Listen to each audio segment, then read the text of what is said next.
Here on See Mindy Mom, I make a variety of videos right here in my kitchen showing all of the different ways and the different strategies I'm using to feed my family during this busy season of life. Some of my most popular videos are about shortcuts, using different convenience items to create meals for my family. But today, we're actually going to take a different tack. If you are a fan of scratch cooking, or if you have been intimidated by scratch cooking and you're afraid to try to make more things homemade, then today's video is for you. I'm going to show you just how easy it can be. Anybody can do it. Now I know what it means to grow old. Yeah, now I know. We're actually going to start out by making a whole chicken in the crock pot, a roast chicken, and we're going to turn that into a couple of different meals.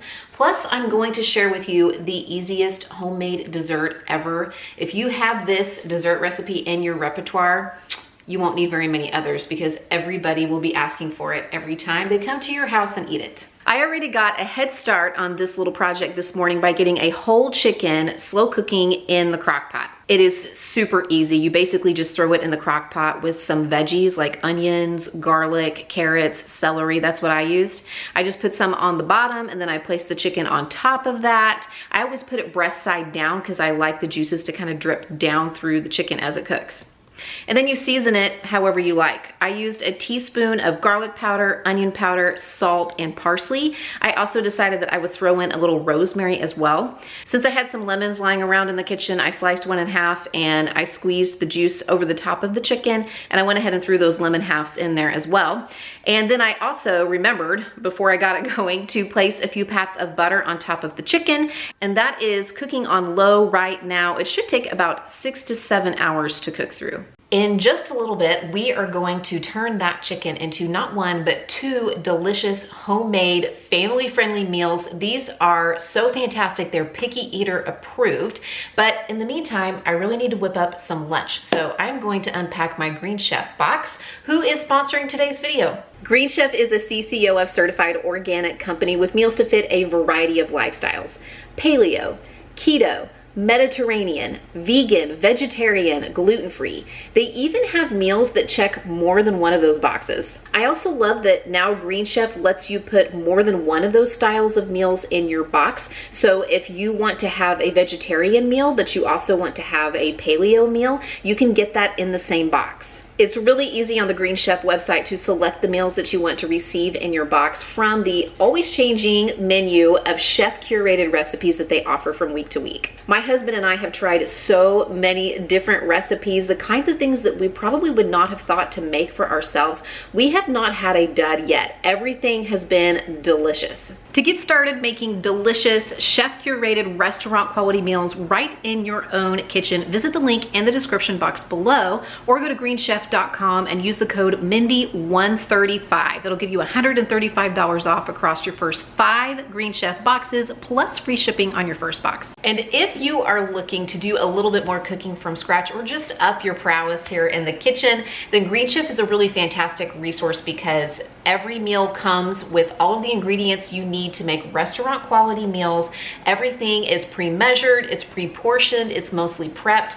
Plus it comes with one of these really colorful recipe cards with step-by-step instructions plus pictures to show you exactly what to do, because a picture's worth 1,000 words, right? Thank you again to Green Chef for sponsoring today's video and for being a longtime sponsor of my channel. Don't forget to visit the link in the description box below to get $135 off across your first 5 boxes plus free shipping, or visit greenchef.com and use the code Mindy135. So good. Woo! It's got a little kick to it. I kind of like it. Tonight, I'm going to be making some chicken and noodles from scratch. So I'm gonna see how our chicken is doing and get started. I cannot impart upon you how amazing this smells right now. It smells so good. It is done. I've had it cooking on low for 8 hours. So I'm gonna take the chicken out and take the meat off the bone. Look at all that broth that it rendered. I didn't put any liquid in this. We're gonna use that broth tonight for tonight's recipe, but I'm gonna save the bones after I remove the meat from the chicken because we're gonna make another batch of broth for the meal that we're gonna make tomorrow. But for now, I'm gonna get this out. I'm gonna take the meat off the bone, and I'm going to strain the broth and get, you know, the liquids out of this because we're gonna use it for tonight's recipe. My chicken was super tender, so it was very easy to debone. It just came right off and shredded up really, really easily. So I have now a bowl full of shredded chicken. I'm gonna use half of it in tonight's recipe and save the other half for tomorrow's recipe. And then I have the bones back here in the crock pot because we're gonna add some things to this later and get this going overnight on low to make some really yummy chicken broth from scratch. This next part, I really debated whether or not I wanted to do it from scratch. We're gonna make the egg noodles homemade. It's not complicated as far as ingredients goes. It's just something that sometimes takes a little bit of time and experimentation to get right, but we're gonna do it today. I'm gonna show you how I make egg noodles from scratch, but if you wanted to, you could still make this recipe that I'm making and use dried egg noodles. You would just wanna add a little bit more liquid whenever you're cooking them, or you could use Ream's frozen noodles. I am starting with 1 cup of flour, half a teaspoon of salt, and I am making a very small batch. This is just like a single batch of noodles, which will be plenty for the dish that I'm making tonight. You could certainly double this if you wanted to make a bigger batch of noodles. And I'm also using 1 egg. I find it easier to mix this in a bowl first, and then as the dough starts to come together, to roll it out and knead it on a wooden board like this or a cutting board. Some people just actually put the flour like in a mound on their kneading surface, and then they crack the egg in the middle, and I just find that makes a big old mess for me. I've seen lots of different recipes out there for egg noodles. Some of them will use just a little bit of water if the dough is dry. Some of them will use a little bit of milk. Some of them will add a little bit of oil here and there. I opt for milk or some kind of milk type product. Half and half or heavy cream is what I prefer if I have it, because then it also acts as a fat like oil would if you were using that. I feel like making noodles is kind of like making bread too. It's almost not the same every single time, and it certainly isn't the same from household to household. Sometimes you have to experiment with it. If you're in a drier climate, it might require more liquid. Sometimes my eggs might be smaller than other times. You know, eggs vary in size. They're not gonna be the exact same amount of liquid every single time. When my dough starts to come together, like it is right here, that's when I actually roll it out onto a surface like this. And I'm gonna knead it. Since I'm kneading it by hand, I am gonna knead it for, I don't know, 2 or 3 minutes probably, and then I'm going to let it rest. I'm gonna wrap it up in some plastic wrap and put it in the fridge for about 20 minutes, maybe 30 minutes or so, until I'm ready to roll the noodles out. Just let the dough rest after I'm done kneading it. I'm rolling out my noodle dough here, and I try to roll mine out as thin as I can get it. Sometimes that's a little bit tricky. Takes a little bit of elbow grease sometimes. I'm convinced this is why people back on the farm, like my Nana used to make these noodles, could have these, because it takes a lot of work and you burn a few calories rolling out the dough to make them. But I'm gonna roll it out as thin as I can, and I'm gonna use a little flour here and there just to keep my rolling pin from sticking, and then I'm going to use a pizza cutter to cut the noodles and sprinkle a little bit of flour, give them a toss, and let them rest on my board here until we are ready to pop them into the chicken and noodles. I've talked a lot lately about how here on my channel I try to be helpful in a kind, positive, realistic way. And every time I make homemade noodles from scratch, I'm reminded why I buy the dry ones or get them from the freezer section. It's because it's really tedious to roll them out. And they're good, they're delicious, and it's not hard, and it's really simple ingredients, but it takes a little time and a lot of elbow grease. For the chicken and noodles, I'm starting out by making a roux from a 1/4 cup or 4 tablespoons of butter and a 1/4 cup of flour. And I'm just going to stir that with my whisk until it makes kind of a paste, and I'm gonna let that cook for a couple of minutes to sort of help the flour taste kind of cook off. Cooking my chicken in a slow cooker produced 2 cups of beautiful chicken stock. So we're gonna pour that in now along with 2 cups of water, and I'm gonna use my whisk to kind of whisk that in with the roux. If you were using just chicken stock out of a box, or maybe chicken stock that you made with bouillon, I would use 4 cups of that and not water it down the way I am. It's just that this is gonna be really, really flavorful because it actually cooked along with the chicken. in the crock pot. I want it to get nice and bubbly and start to thicken a little bit, so I'm gonna keep whisking that up. When it starts to thicken, I'm going to add 2 cups of milk, and I'm going to add in my noodles and my chicken. I'm gonna put a few handfuls of my cooked chicken in there, and I also rescued the carrots from the bottom of the crock pot, so those are gonna go in there as well. And then I just have to bring it to a simmer and let it simmer until the noodles are cooked, which, since they're fresh noodles, will not take very long, probably only about 7 or 8 minutes total, and then it will be ready to eat. A lot of people serve chicken and noodles over mashed potatoes. I've seen that called Amish style or Southern style or just chicken and noodles. It's just the way that people know it. That is a little bit carb heavy for me tonight, especially since we're going to have dessert tonight. So we're just gonna eat this as is. It's very filling with a nice big side salad, and that will be dinner. We're gonna make my mom's apple crisp from scratch. It is basically just 5 ingredients, and it's one of those recipes that seems like it should have taken us all day to make because it's so delicious, but it's really easy. And it's not really a traditional apple crisp because it doesn't use oats. A lot of crisp recipes will use oats in the crust.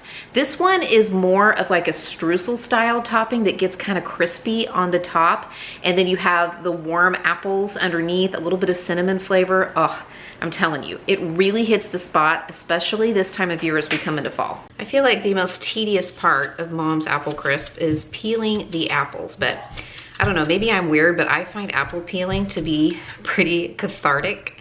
I don't know, I just kind of put on some music or something maybe to watch on YouTube in the background here in the kitchen on my iPad and just peel the apples as best I can. Try to see if I can get it all in one strip without it breaking. I use Granny Smiths for this recipe, and I usually use about 7 medium Granny Smiths. I'm gonna peel them, core them, and then chop them up, just kind of dice them up into chunks, into cubes, and put them into a 9x13 casserole dish. For the topping, it is 1 stick or half a cup of butter, 8 tablespoons, 3/4 of a cup of sugar, and 1 cup of flour. And I find that really easy to remember. Half a cup of butter, 3/4 of a cup of sugar, 1 cup of flour.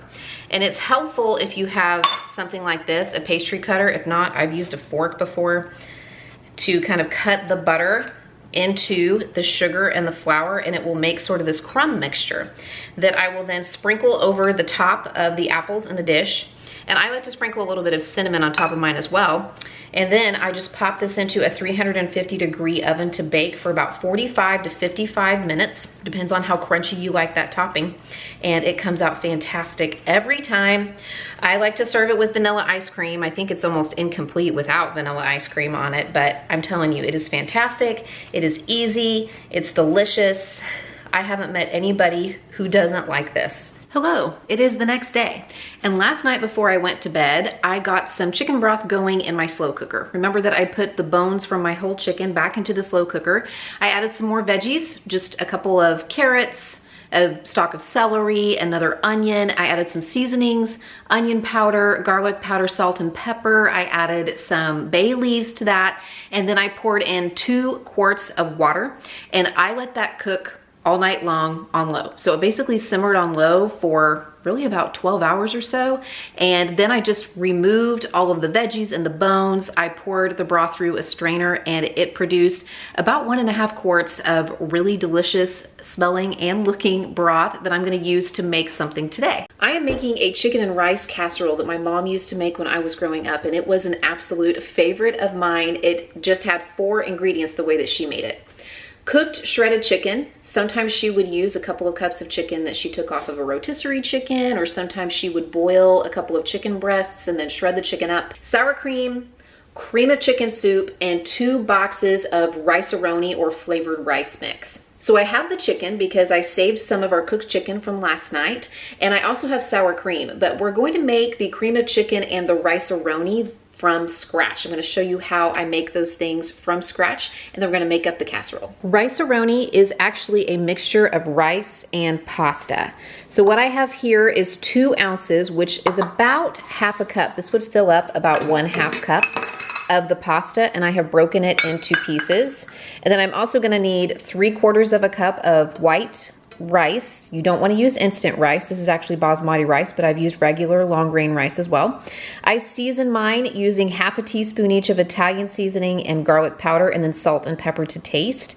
I'm also going to need a tablespoon of butter because it's going to start by browning the rice and the vermicelli together. And I also need about 2 1/4 cups, just a little bit more than 2 cups of broth. And if you don't want to use broth, you could use the equivalent amount of water plus a broth base or bouillon. In my opinion, this recipe creates the equivalent of 1 box of Rice-a-Roni, one just regular standard size box. I'm actually going to double it today because I want 2 boxes for the chicken and rice that I'm making. My pasta noodles and my rice have been browning with the butter for a couple of minutes. Just makes them nice and toasty. So now all there is to do is add my seasonings and my broth. And remember, I'm doubling the recipe, so I'm gonna add about 4 1/2 cups or so. I'm gonna stir in all of my broth, and I'm gonna bring that to a simmer and cover it. And I like to let mine cook for just about 9 or 10 minutes, and then I turn the heat off, but I leave the lid on until the rice and the pasta is finished cooking. And this should produce a nice Rice-a-Roni copycat, or a box mix copycat. And I'm making it in my big saucier because I'm gonna use this to actually stir up the rest of the casserole as well. But when I'm making just 1 box worth, when I'm making just a single recipe, I would just use a regular like 3-quart saucepan. In my saucepan here, I have melted 3 tablespoons of butter, and now I'm going to whisk in 3 tablespoons of flour to create a roux. And I just wanna let that cook over medium-low heat until it forms a paste, and we cook out some of the flour taste. The recipe I am using is actually the one that I included in my capsule meal plan video and cookbook. If you purchased the meal plan and cookbook, this is what I use. And in my opinion, this makes the equivalent of about 1 can of cream of chicken. Now I'm going to whisk in 1 cup of chicken broth. This is the broth that I made overnight. I still have my pan over medium heat, and I'm going to add my seasonings. I use half a teaspoon each of garlic powder and onion powder, and then a little bit of salt and pepper. You can already see that it's thickening up nicely.